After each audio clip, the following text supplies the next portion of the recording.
And he knows that God could deliver. A man's not qualified to stand behind the platform or the pulpit until he's met God and had an experience. No person has a right to call themselves a Christian until first they've had an experience with God. Right?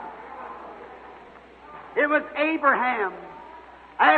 Convert, he'd hold out and make converts anyhow. Because he's been somewhere. And there's no man in the world that's really ought to be placed behind the pulpit until first he has had a backwoods experience, or I'd say a backside of the desert experience, where he met God himself.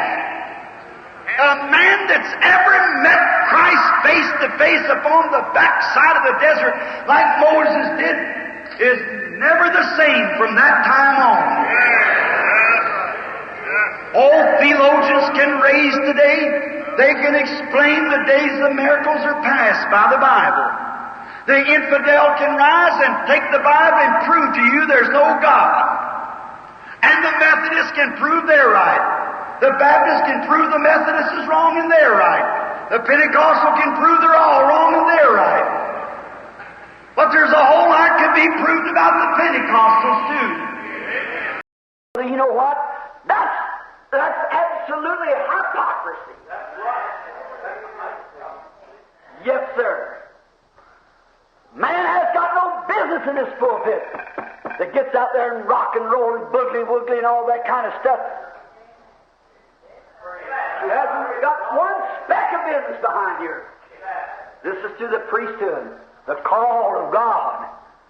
God's called ministers belong behind here.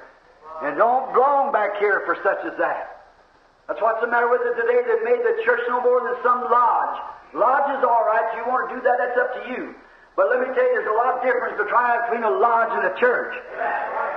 No, sir. If you want to do those things in your lodge and have all them kind of parties and so forth, that's up to you. But brother, the church ought to be swept from the pulpit all the way to the basement.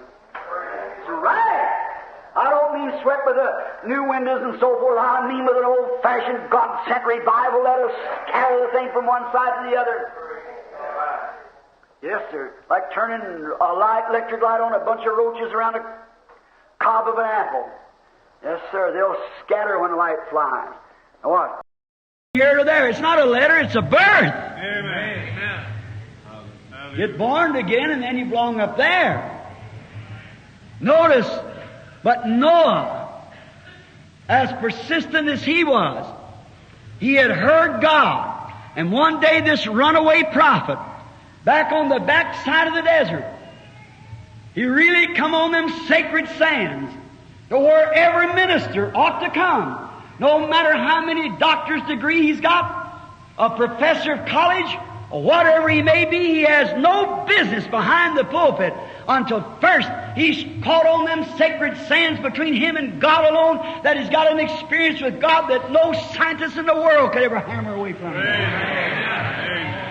They can take that word and cut it any way they want to. The devil uses the word. He proved it. He uses the word to cut his own program out. But when a man has once been back there on them sacred sands where nothing but you and God alone can stand, all the scientists in the world couldn't take it away from you because you were there and you met God and you know what happened. Oh man, Jesus wouldn't let them preach until they went up to Jerusalem and received the Holy Ghost before they went preaching anymore. That's the experience. When Moses got that experience of that burning bush, persistent, while one little error, and he run out of Egypt.